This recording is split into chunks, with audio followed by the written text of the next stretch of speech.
ল্যাংচা মিষ্টি যারা পছন্দ করেন গুঁড়ো দুধের তৈরি করা এই ল্যাংচা মিষ্টি রেসিপিটি অবশ্যই তাদের জন্য। এটা একটা নো ফেল রেসিপি। আসসালামু আলাইকুম, cook and kids with Rumana channel থেকে আমি রুমানা আপনাদের জন্য আমার তৈরি করা প্রথম মিষ্টির রেসিপি নিয়ে চলে এসেছি।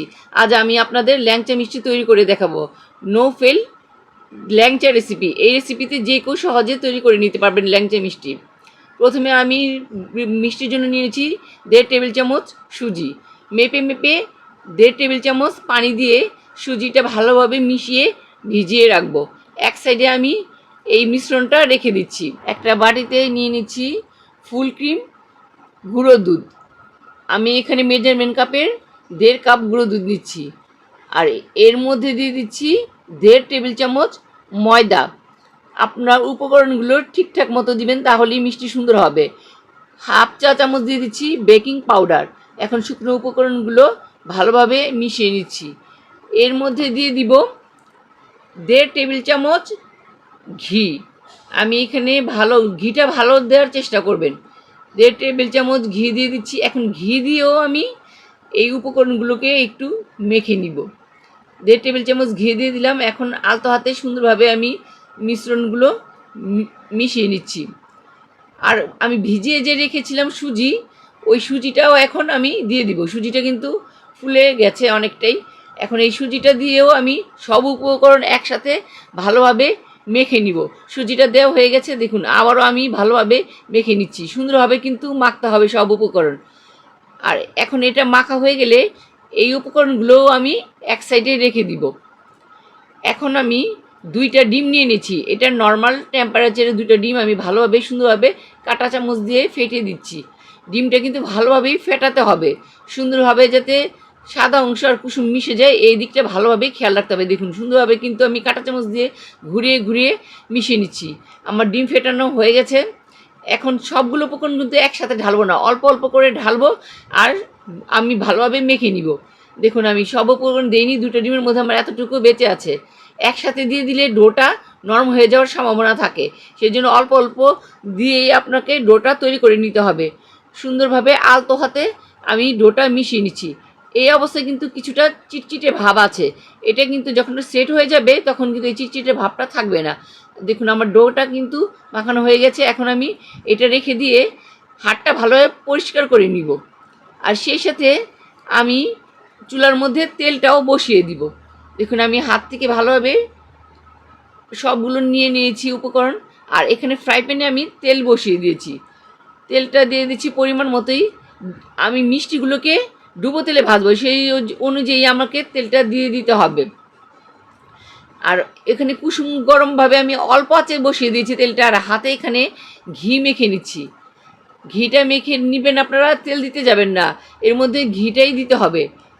অল্প অল্প করে নিয়ে ডো আমি এখন মিষ্টির শেপটা দিয়ে দিব।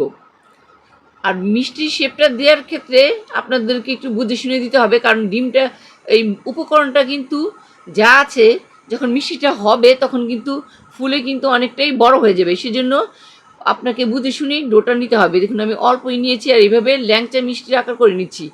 আর ভালোভাবে এখানে ভালোভাবে মসৃণভাবে কিন্তু মিষ্টিগুলো তৈরি করে নিতে হবে। মিষ্টির গায়ে কোনো মতেই কিন্তু ফাটল থাকা যাবে না, তাহলে কিন্তু মিষ্টিগুলো চুলায় দিলে তখন ফেটে যাবে আর মিষ্টিটা তখন মোটেও ভালো হবে না। আমি ঘুরিয়ে ঘুরিয়ে মিষ্টিগুলো তৈরি করে নিচ্ছি। এভাবে আমি সবগুলো মিষ্টি তৈরি করে নিচ্ছি। আমার 12টা হয়েছে। আর অল্প একটু বাটিটা কেচে আমার ছোট মেয়ে ছোট্ট একটা মিষ্টি বানিয়ে নিয়েছে। দেখুন কী সাইজের হয়েছে। এখন আমি মিষ্টিগুলো ভেজে নিব। তেলটা এই পর্যায়ে কুসুম গরম আছে, আর এই অবস্থায় মিষ্টিগুলো আমার ছেড়ে দিতে হবে।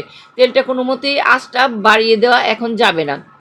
আমি মিষ্টিগুলো দিয়ে দিচ্ছি। আর মিষ্টিগুলো বানিয়ে সাথে সাথেই কিন্তু ছেড়ে দিতে হবে।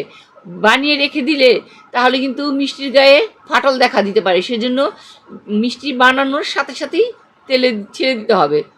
আর এখন আমি এই পর্যায়ে তেলটা কিন্তু কুসুম পর্যায়ে আছে, কিন্তু এখন আমি একটু বাড়িয়ে দিব। কুসুমের চাইতে সামান্য একটু বেশি, মানে মাঝারি আঁচের চেতে আর কুসুম আঁচের থেকে একটুখানি আর কি বেশি এই পর্যায়ে। আর মিষ্টিগুলো এখন কাঁচা আছে, কোনো কিছু দিয়ে কিন্তু নাড়া যাবে না। একটু শুধু আমি ফ্রাই প্যানটাকে একটু ধুলিয়ে দিচ্ছি। আর মিষ্টিগুলো দেবেন আপনি কিন্তু ফোলা শুরু হবে। আমার সবগুলো মিষ্টি কিন্তু এইভাবে উল্টে গেছে। আর এই দুষ্টু মিষ্টিটা আমি একটু উল্টে দিলাম, এটা নিজে থেকে উল্টায়নি। দেখুন মিষ্টি কিন্তু যত সময় যাচ্ছে আস্তে আস্তে কিন্তু ফুলছে। আর এই অবস্থার ভিত্তি কিন্তু তাড়াহুড়া করা যাবে না, আর চুলার আঁচটাও কিন্তু বাড়িয়ে দেওয়া যাবে না, তাহলে মিষ্টির উপরে কালার চলে আসবে আর ভিতরে মিষ্টি কাঁচাই থাকবে। এখন একটু মিষ্টিটা শক্ত হয়েছে, সেজন্য আমি খুন্তি দিয়ে একটু নেড়ে চেড়ে দিচ্ছি। আর এখন দেখুন মিষ্টিটা কিন্তু আস্তে আস্তে কালার আসা শুরু করেছে, আর সেই সাথে ডাবল হয়ে গেছে মিষ্টিটা। আমি আবারও এই কাঠের খুন্তি দিয়ে নেড়ে চেড়ে দিচ্ছি, সুন্দর একটা কালারের অপেক্ষায় আছি। আর তাড়াহুড়া কিন্তু আবারও বলছি করা যাবে না, মিষ্টি তাহলে আঁচ বাড়িয়ে দিলে কালার চলে আসবে কিন্তু মিষ্টি কাঁচাই থেকে যাবে। আমার কালার দেখুন সুন্দর কিন্তু হয়ে গেছে, আমি আর একটু গাঢ় কালার করব। দেখুন একদম ঠিক কালার হয়ে গেছে, আমার মিষ্টিগুলো কিন্তু হয়ে গেছে। আমি এখন একটা চালনি দিয়ে মিষ্টিগুলো তুলে নিব। মিষ্টিগুলো আমি একে একে তুলে নিচ্ছি। আর এখন আমি শিরা বানিয়ে নিব। এখানে আমি 2.5 কাপ চিনি নিয়ে নিয়েছি, আর 2.5 কাপ চিনির জন্য আমি 2.5 কাপ পানি দিব। মেপে মেপে 2.5 কাপ চিনি দেওয়ার সাথে সাথে 2.5 কাপ পানিও কিন্তু দিয়ে দিলাম।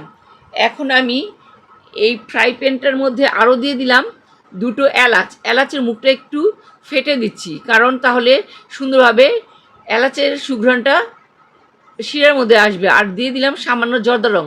জর্দা রংটা মিশিয়ে দিচ্ছি, জর্দা রংটা দিলে ল্যাংচার কালারটা সুন্দর আসবে। চুলায় আমি বসিয়ে দিয়েছি, এখন শিরা করার অপেক্ষায়। এখানে কিন্তু শিরাটা অত বেশি আঁচ দেওয়া যাবে না, একটু বলকটা আসলে আমি মিষ্টিগুলো ছেড়ে দিব। চিনিটা গলার অপেক্ষা আছে। দেখুন আমার চিনিটা কিন্তু মাত্র বলক আসা শুরু করেছে। এখন এই পর্যায়ে আমি সামান্য লেবুর রস দিয়ে দিব। লেবুর রসটা এই জন্য দিব যেন শিরাটা জমে না যায়। সামান্য লেবুর রস দিয়ে দিচ্ছি, শিরাটাকে একটু নেড়ে চেড়ে দিচ্ছি লেবুর রস দেওয়ার পরে।